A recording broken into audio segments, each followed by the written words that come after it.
Bonjour à tous et bienvenue sur la chaîne Foot Savoir.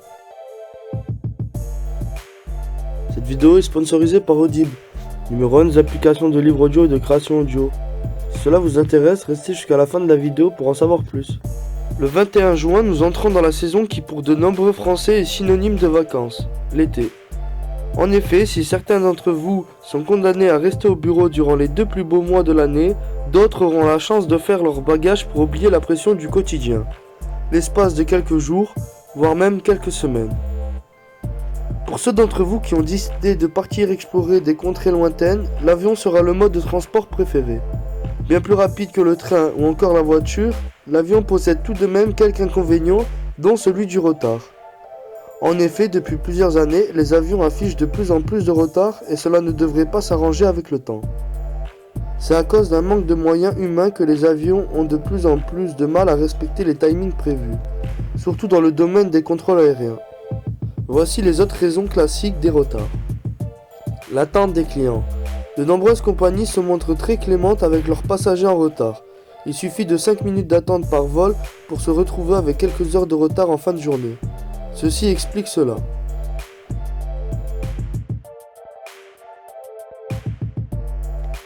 L'enchaînement des vols. L'été est la période des départs. Les compagnies multiplient les vols pour répondre aux besoins des clients.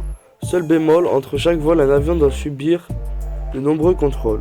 Et il suffit que l'un d'entre eux soit plus long que prévu, et c'est tout un planning qui est décalé. Et il n'est que très rare que les compagnies aériennes gagnent la course contre le retard. Les normes de sécurité. Dans un souci de sécurité évident, les contrôles des passagers se sont renforcés avec le temps, surtout durant les périodes des vacances, où les départs sont nombreux. C'est également l'un des facteurs principaux des retards des avions. La météo. Une météo capricieuse peut enchaîner un départ décalé, voire même l'annulation d'un vol. Pour ne pas afficher des retards sur chaque vol, les compagnies aériennes ont pris l'habitude de rajouter quelques dizaines de minutes sur les vols.